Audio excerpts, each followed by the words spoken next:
Bonjour à toutes et à tous, bienvenue sur Mediascope. Notre invité aujourd'hui, c'est Monsieur Éric Fassin. Bonjour Monsieur Fassin. Bonjour.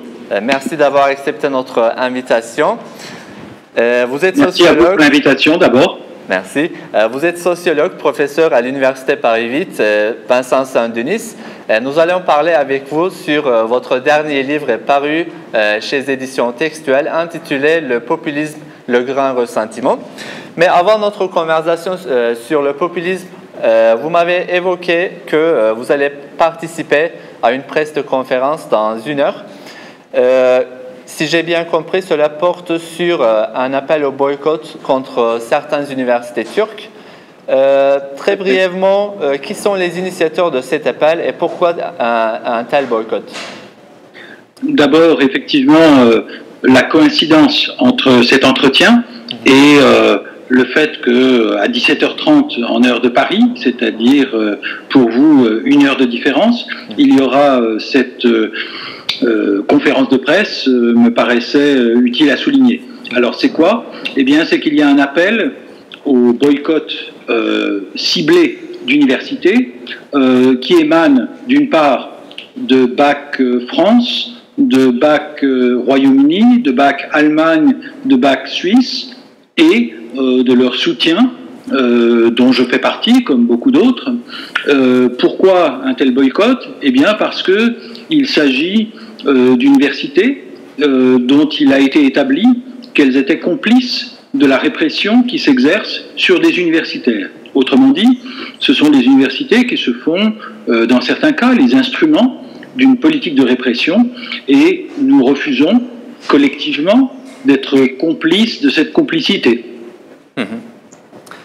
Alors, si vous voulez, commençons notre conversation par votre définition du mot populisme, ou bien la manque de définition dans votre livre.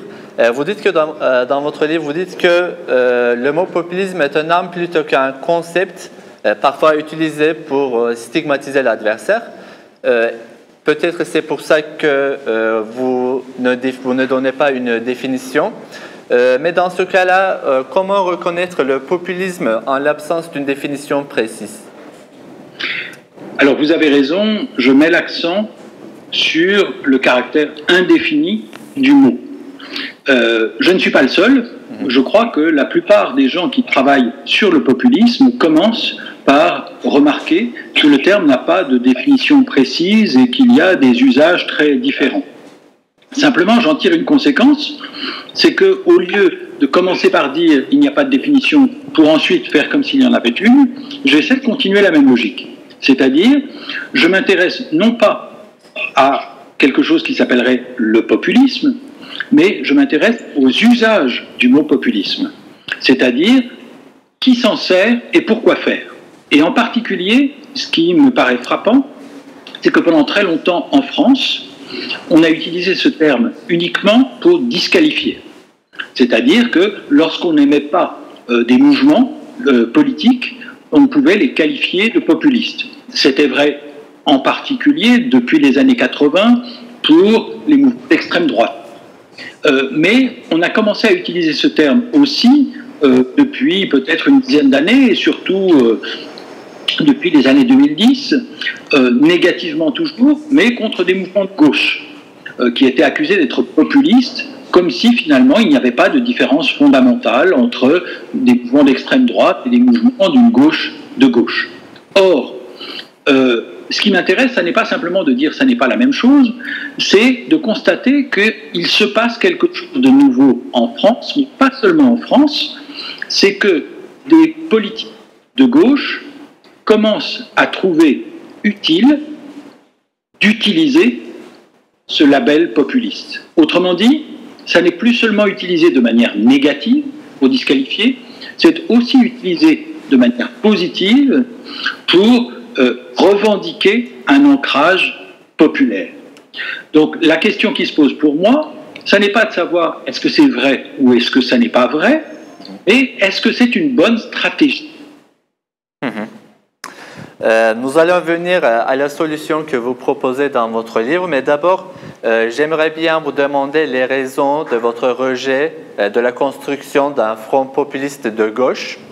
Nous avons parlé il y a quelques semaines avec Monsieur Christophe Ventura, chercheur à l'IRIS, qui était plutôt favorable à la construction d'un front de gauche pour contrer l'hégémonie de l'extrême droite, parce qu'il pensait qu'il y avait une sorte de perte de légitimité des institutions politiques en place et des partis politiques, partis de centre traditionnels.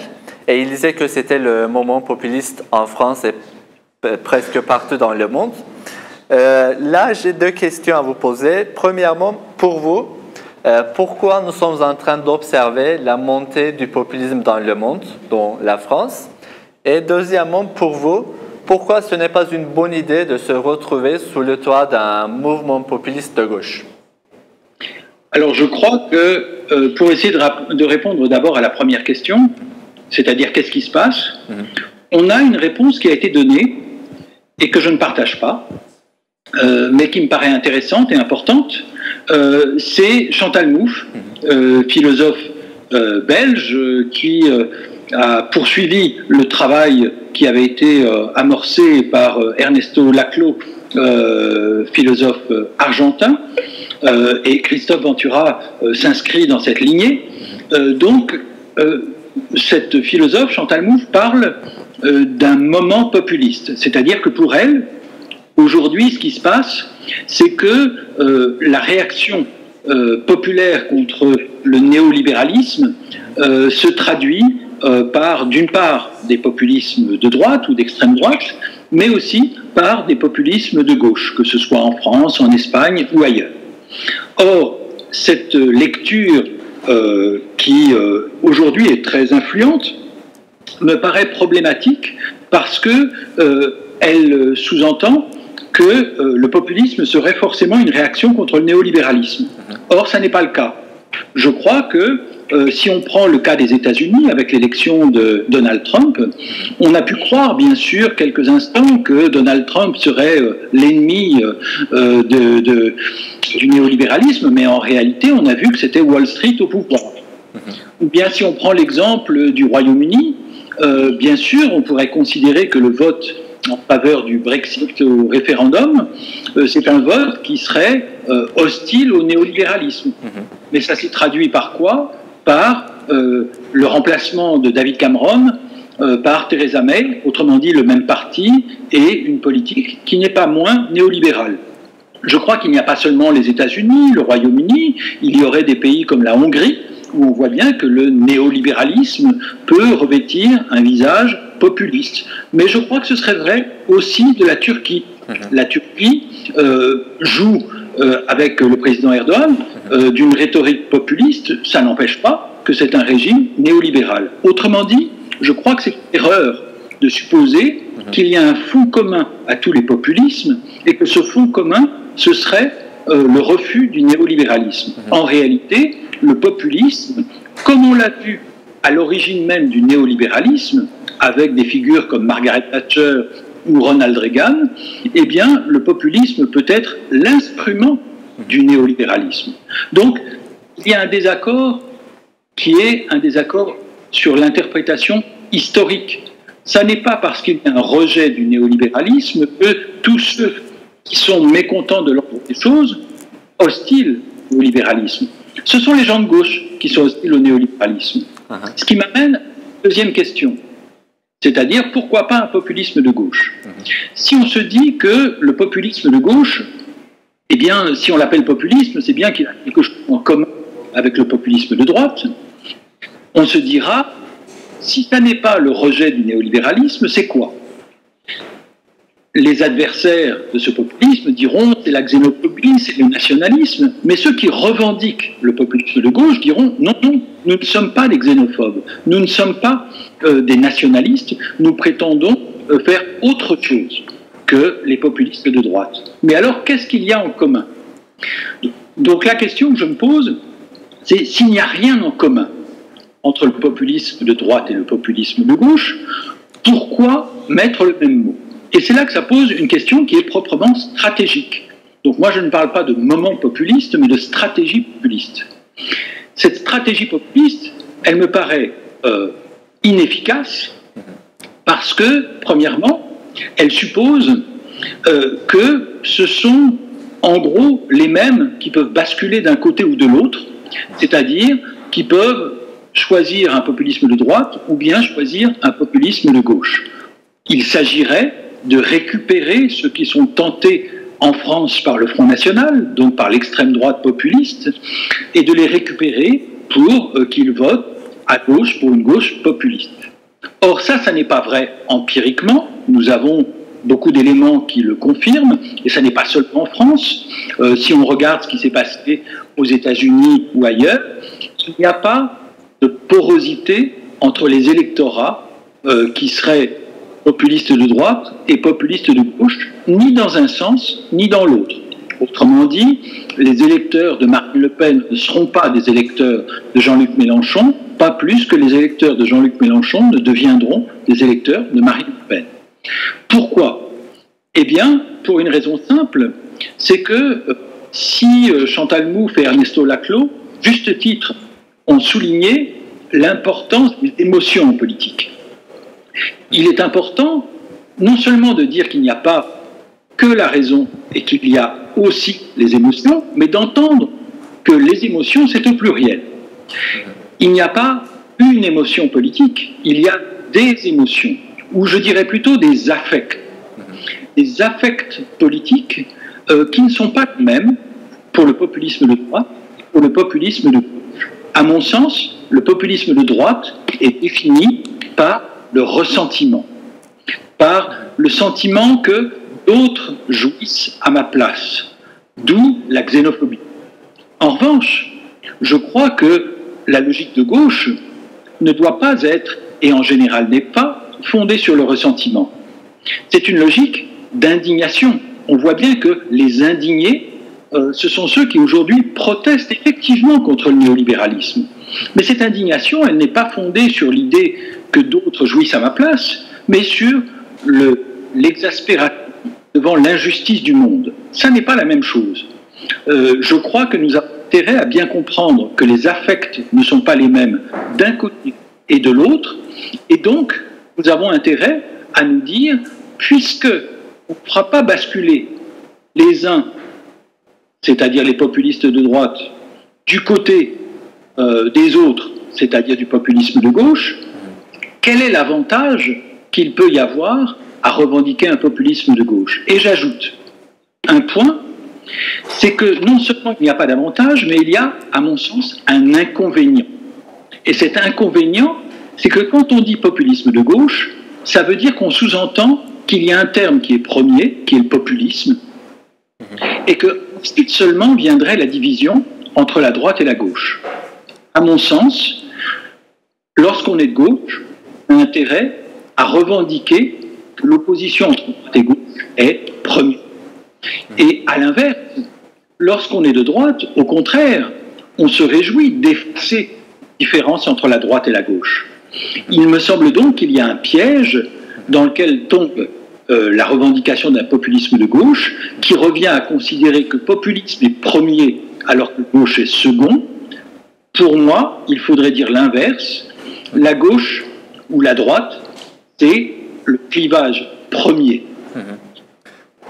Alors, vous venez de mettre l'accent sur la compatibilité du populisme avec le néolibéralisme, mais dans ce cas-là, comment expliquer l'écart entre l'image du populisme comme contre le néolibéralisme et la vérité que vous proposez? Eh bien, je crois que, à juste titre, beaucoup à gauche considèrent que les sociodémocrates, lorsqu'ils se sont convertis au néolibéralisme, alors c'est vrai des socialistes français, c'est vrai des travaillistes britanniques, c'est vrai des démocrates aux États-Unis, c'est vrai dans beaucoup de pays. Donc lorsque les sociodémocrates se sont convertis au néolibéralisme, au passage, ils ont abandonné les classes populaires. Et de fait, on voit bien qu'il y a une désaffection très importante des classes populaires pour ces partis anciennement sociodémocrates et aujourd'hui néolibéraux. je crois que, à juste titre, beaucoup d'auteurs, y compris Chantal Mouffe et Ernesto Naclo, déplorent cette trahison des classes populaires, et je partage leur critique des partis sociaux-démocrates convertis au néolibéralisme. Mais en même temps, je crois qu'il est important de ne pas confondre le peuple et les classes populaires, parce que, après tout, ce qu'on nous propose lorsqu'on nous dit populisme, c'est une opposition, en général, entre le peuple et les élites. Autrement dit, c'est une vision, en termes de classe, extrêmement limitée, puisque les élites, c'est pas grand monde. Le peuple, c'est presque tout le monde. Je crois que c'est cela qui pose problème. En réalité, cela tend à effacer les différences de classe entre les différents groupes sociaux. Les ouvriers, c'est pas la même chose que les cadres. Pourtant, les cadres ne font pas forcément partie des élites au sens où on l'entend. Ce ne sont pas les grands gagnants du néolibéralisme actuel. Donc, il me semble qu'il est important de réintroduire une dimension de classe beaucoup plus précise que celle de l'opposition entre le peuple et les élites. Et ça m'amène à une réflexion qui est pour moi importante sur l'abstention. Lorsque, comme moi, on dit que le populisme fait erreur en essayant de convertir des électeurs d'extrême droite pour en faire des électeurs de gauche, parce que leurs affects ne sont pas les mêmes, eh bien, on pourrait me répondre, oui, mais alors, où aller puiser les réserves à une époque où la gauche est très faible? Eh bien, pour ma part, je crois que les réserves, elles existent en particulier du côté des abstentionnistes. D'autant plus caractéristique des abstentionnistes, de ceux qui ne votent pas, et qui sont de plus en plus nombreux, en France comme dans beaucoup d'autres pays, c'est qu'ils sont plus souvent jeunes, plus souvent de classe populaire, et plus souvent aussi appartenant à des minorités ethniques, raciales, comme on voudra. Qu'est-ce que ça veut dire? Eh bien, ça veut dire que le peuple, on ne va pas se le représenter du tout de la même manière. Si on veut séduire des électeurs d'extrême droite xénophobes et racistes, ou bien si on veut séduire des gens qui ont renoncé à voter par dégoût de la politique. Je crois qu'il est beaucoup plus facile de convertir à la gauche des électeurs qui sont dégoûtés de la politique parce qu'elle n'est plus fondée sur le clivage entre la droite et la gauche, que de convertir des électeurs d'extrême droite qui jouissent de leur ressentiment xénophobe et raciste. Donc s'intéresser aux abstentionnistes, c'est partir d'un groupe social très important, c'est donc se donner la possibilité de faire basculer des majorités. Et comment intéresser les abstentionnistes? Eh bien, je crois qu'il faut commencer par le faire en affirmant ce clivage entre la droite et la gauche, parce que précisément, à quoi ça sert aujourd'hui d'affirmer un clivage entre la droite et la gauche? Ça sert à dire que le mantra répété depuis Margaret Thatcher, c'est-à-dire « il n'y a pas d'alternative »,« there is no alternative », Tina, ce mantra toujours répété, nous avons fini par croire qu'il était vrai, puisque, après tout, lorsque les partis sociaux-démocrates arrivent au pouvoir, ils mènent la même politique que les partis conservateurs dans les deux. Ils sont ralliés au logique néolibérale. En revanche, si nous affirmons le clivage entre la droite et la gauche, nous disons qu'il y a une alternative, que nous ne sommes pas condamnés à l'idée qu'il y a une seule politique possible. Nous ne sommes pas condamnés à un réalisme de droite qui nous donne l'impression que la réalité serait forcément de droite. En réalité, nous affirmons, avec le clivage entre la droite et la gauche, nous affirmons l'idée qu'il y a une alternative. Et cela, à mon sens, c'est la condition pour que ceux et celles qui aujourd'hui n'ont pas envie de participer au vote, parce qu'ils sont dégoûtés par la politique, parce qu'ils ont l'impression que ça ne change rien, eh bien ils se disent ça peut changer quelque chose parce que précisément l'opposition entre la droite et la gauche, c'est l'idée que tout n'est pas pareil et que dans une démocratie, il faut qu'il y ait des visions du monde différentes qui s'affrontent et non pas un consensus mou qui est aussi toujours un consensus de droite. Alors, vous avez évoqué les partis socialistes qui se sont convertis dans les années 90, notamment au Royaume-Uni et en France, qui a brouillé la frontière entre la gauche et la droite. Est-ce que, donc, à partir de ce que vous dites, donc, vous dites, je pense que ce n'était pas une obligation, mais c'était un mauvais choix qu'ils ont fait, non? Je crois que ce qu'on nous a expliqué depuis une génération, c'est que si les socialistes, ou les sociodémocrates, ou les travaillistes, ou les démocrates, selon les pays, si tous ces modérés de gauche se convertissaient au néolibéralisme, eh bien, ils nous disaient que c'est parce qu'il n'y avait pas le choix, parce qu'il y avait la dure réalité de l'économie, parce qu'il y avait les contraintes de l'Europe, parce qu'il y avait les contraintes de la mondialisation. Je crois que c'est une vision de la politique qui revient à dépolitiser la politique. Et sur ce point, je serais entièrement d'accord avec Chantal Mouffe.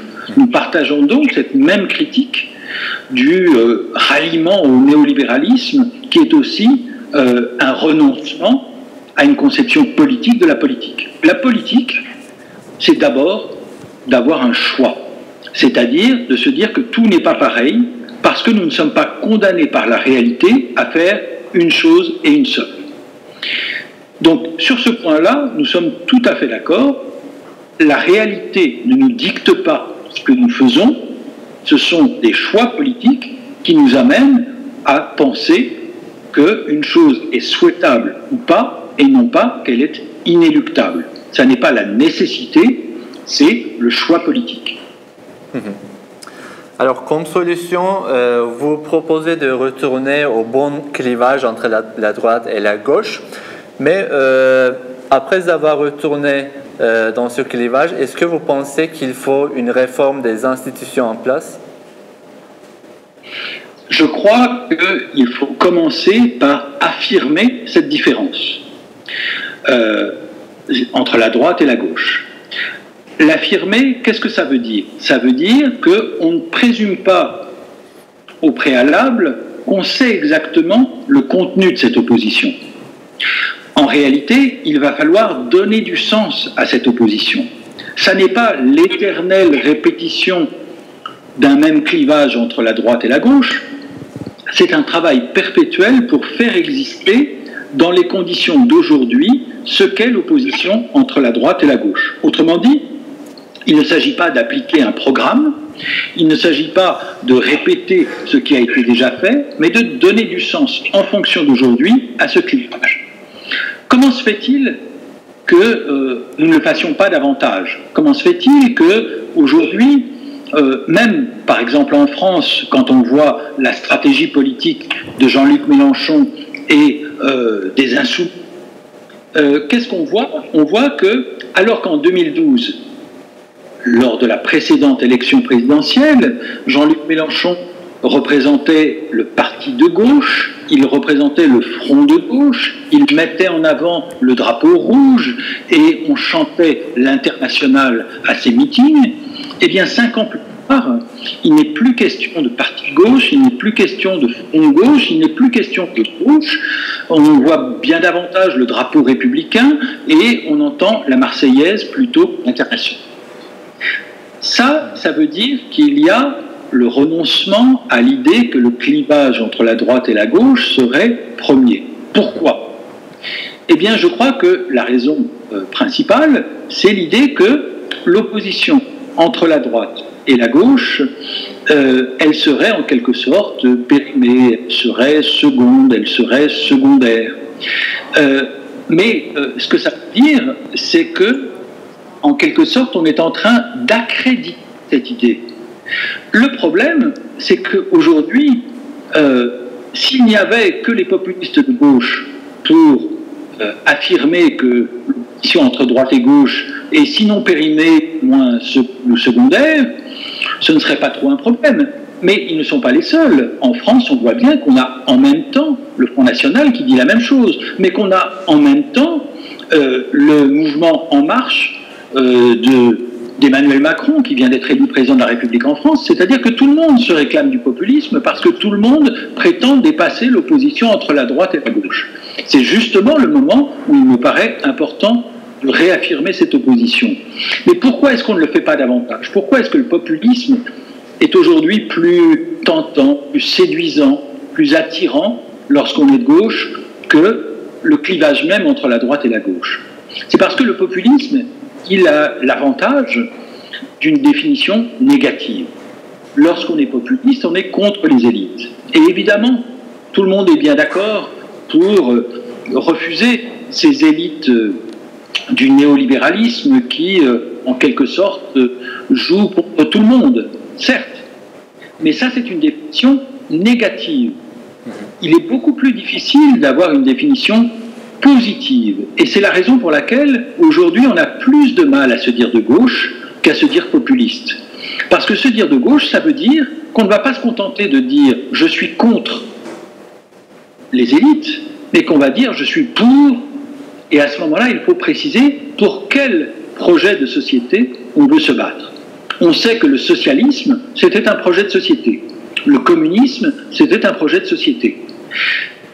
Qu'est-ce que c'est aujourd'hui qu'être populiste? Ça n'est pas exactement un projet de société positif, c'est un projet de société négatif. Le mot populisme renvoie simplement au peuple et non pas à un projet de société.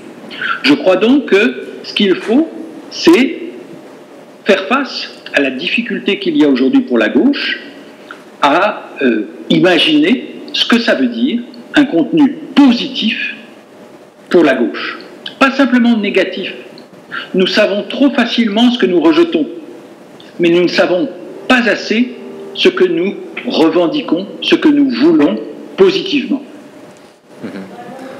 Monsieur Fossin, je vous remercie beaucoup pour votre participation à notre émission. C'est moi qui vous remercie pour cette invitation et j'espère que ça pourra servir à quelque chose. J'espère. Nous avons parlé avec Monsieur Fossin sur son dernier livre intitulé « Le populisme, le grand ressentiment ». Merci de nous avoir suivis. Au revoir. Au revoir.